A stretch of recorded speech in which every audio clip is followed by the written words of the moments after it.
Ang tulong natin ay nasa pangalan ng Panginoon. Siya ang lumikha ng langit at lupa. Ating ipahayag ang ating mga kasalanan sa Diyos. Ang ating Diyos ay Diyos na mahabagin at mapagpatawad.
Mapalad ang tao na pinatawad na yaong kasalanan at nalimot na rin ang kanyang nagawang mga pagsalangsang. Mapalad ang taong sa harap ng Panginoon ay di na pinararatangan ng kasalanan, dahilan sa siya ay hindi nanlilinlang. Nung hindi ko pa naipapahayag yaring kasalanan, sa buong maghapon ako'y nananangis sa matinding lumbay. Sa araw at gabi, bigat ng kamay mo ang nararamdaman, ano pa't wala nang nalalabi akong lakas sa katawan. Hamog ang kaparis na dagling na tuyo sa sikat ng araw. Ako ay lumapit sa iyong harapan at salay inamin. Ang aking nagawang mga pagsalansang di ko inilihim. Pinagpasyahan ko ang lahat ng ito sa iyo'y idaing at aking natamo ang iyong patawad sa sala kong angking. Mga minamahal, sinasabi sa unang Juan 1:9, kung ipinapahayag natin ang ating mga kasalanan, maaasahan nating ipatatawad sa atin ng Diyos ang mga ito at lilinisin tayo sa lahat ng ating kasamaan sapagkat siya'y tapat at matuwid. Salamat sa iyo, O Diyos. Pinatunayan mo ang iyong pag-ibig sa amin nang si Kristo ay mamatay para sa amin noong kami mga makasalanan pa. Ngayon ay buksan mo ang aming mga labi at kami ay magpupuri sa iyo. Ay,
Genesis 3:16-19.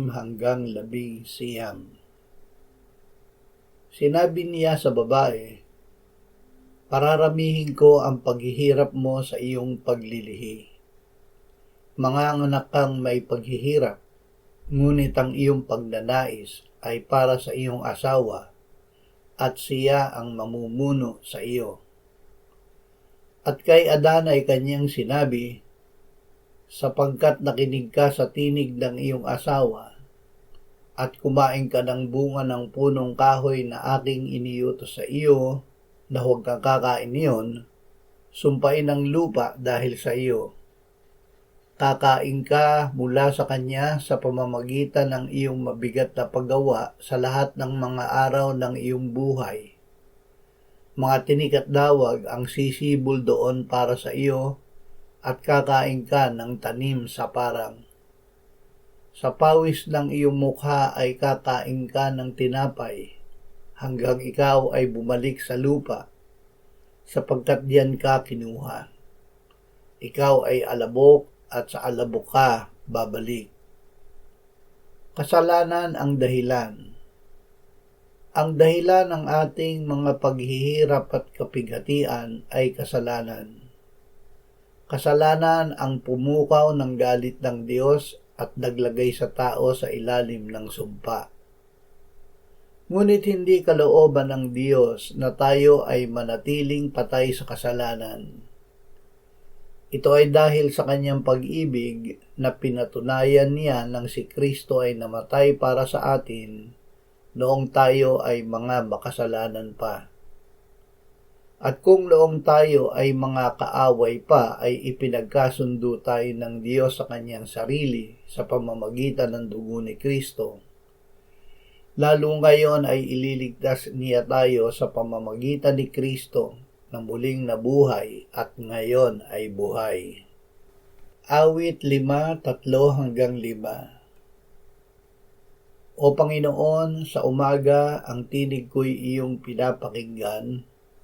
Sa umaga'y naghahanda ako para sa iyo at ako'y magbabantay. Sapagkat ikaw ay hindi isang Diyos na nalulugod sa kasamaan. Ang kasamaan ay hindi mo kasamang naninirahan. Ang hambog ay hindi makakatayo sa iyong harapan. Kinapopuotan mo ang lahat ng mga gumagawa ng kasamaan. Binunot mula sa ugat.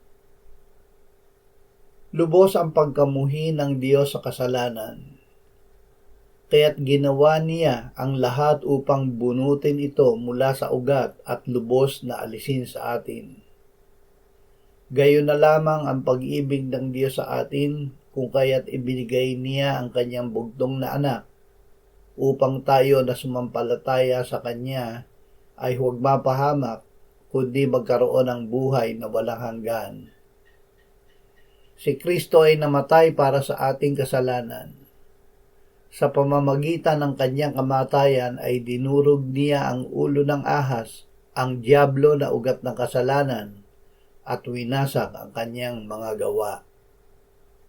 2 Korinto 5:11-21. Kay Kristo ay pinagkasundo ng Diyos ang sanlibutan at ang kanyang sarili, na hindi ibinibilang sa kanila ang kanilang mga kasalanan, at ipinagkatiwala sa amin ang salita ng pakikipagkasundo.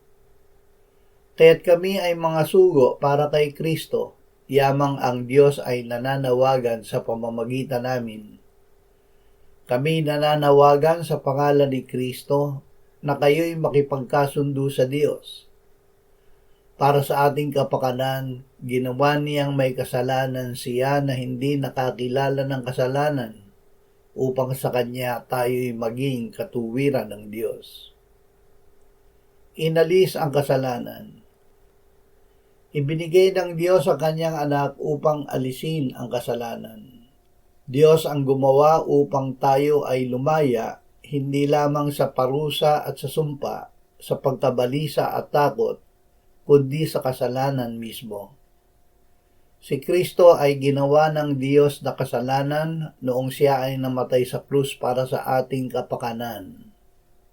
Dahil kay Kristo ay inalis ng Diyos ang kasalanan sa atin at tayo ay ginawa niyang katuwiran ng Diyos.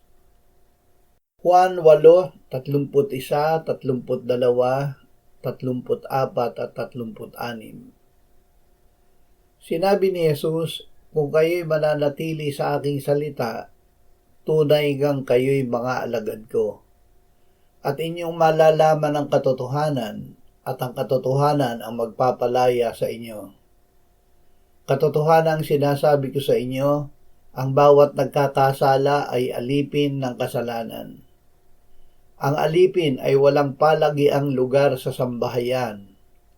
Ang anak ay may lugar doon magpakailanman.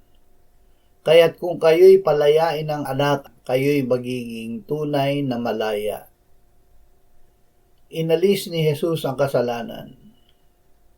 Si Kristo ay nahayag upang mag-alis ng mga kasalanan at sa Kanya ay walang kasalanan. Ito ay dahil ang kalooban ng Diyos ay alisin ang kasalanan mula sa atin. Ang inalis ng Diyos sa pamamagitan ni Kristo ay hindi lamang ang mga masamang bunga ng kasalanan, kundi ang kasalanan mismo upang tayo ay makapamuhay na lubos na nakasuko sa Kanya, nananahan sa Kanya at Siya ay nananahan sa atin at Siya ang lahat-lahat sa atin. Ang kalooban ng Diyos. Dahil sa kasalanan, tayo ay nahiwalay sa Diyos. Hindi ito ang kalooban ng Diyos para sa atin, kaya't Siya ang gumawa upang alisin ang kasalanan sa atin. Ibinigay Niya ang Kanyang anak na namatay sa krus upang alisin ang ating kasalanan. Siya ang ibinigay ng Diyos na handog sa ikapagpapatawad ng ating kasalanan at ng kasalanan ng sanlibutan. Siya ang ating tagapagligtas sa kasalanan.